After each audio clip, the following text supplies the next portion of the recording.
నా ప్రియమైన కుమారుడా, నా ప్రియమైన కుమార్తె, నా మాటలు జాగ్రత్తగా ఆలకించుము. నేను ఎన్నిసార్లు చెప్పినా నీవు అర్థము చేసుకోవడం లేదు. ఎందుకని అజాగ్రత్తగా ఉంటున్నావు? నీవు నా బిడ్డవై ఉండి చెడ్డవారితో స్నేహం చేస్తావు. వాళ్లు చెడు పనులు చేస్తుంటే నీవు కూడా వాళ్లతో కలిసి చెడ్డ పనులు చేస్తూ ఉంటావు. అలాగే దుష్టుల సలహాలు ఆలోచనలు చొప్పున నడుస్తావు. వాళ్ల చెడ్డ సలహాలు చెడ్డ ఆలోచనలు ఇస్తున్నప్పుడు వారితో కలిసి నీవు కూడా అదే పని చేస్తూ ఉంటావు. ఎన్నో పాపాలు చేస్తూ ఉంటావు. పాపాలు చేసి మోసాలు చేసి నేనే గొప్ప ఉంటావు.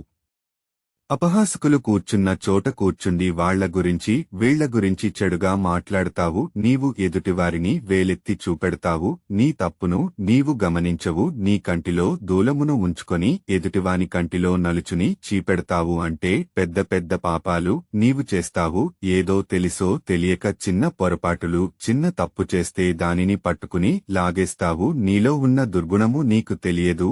నేను గొప్ప అనుకుంటావు. నీ గురించి నాకు బాగా తెలుసు. ఎందుకంటే నేనే నీ సృష్టికర్తను. నీవు అనుకుంటావు నన్ను ఎవరు చూడడం లేదు, గమనించడం లేదు అనుకుంటావు.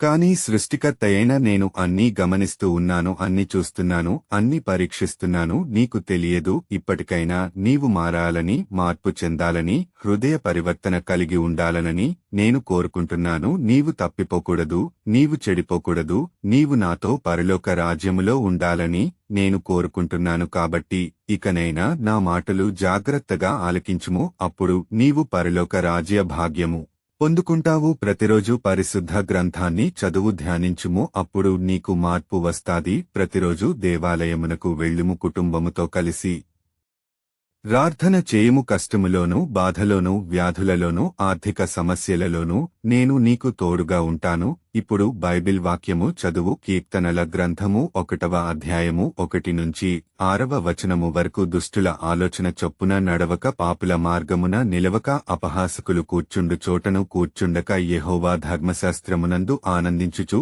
దీవారాత్రము దానిని ధ్యానించువాడు ధన్యుడు. అతడు నీటి కాలువల యోరున నాటబడినదై ఆకు వాడక తన కాలమందు ఫలమిచ్చు చెట్టువలె నుండును. అతడు చేయునదంతయు సఫలమగును. దుష్టులు అలాగున నుండక గాలి చెదరగొట్టు పొట్టువలె నుందురు. కాబట్టి న్యాయ విమర్శలో దుష్టులను, నీతిమంతుల సభలో పాపులను నిలవరు. నీతిమంతుల మార్గము యెహోవాకు తెలియును. ఆమెన్.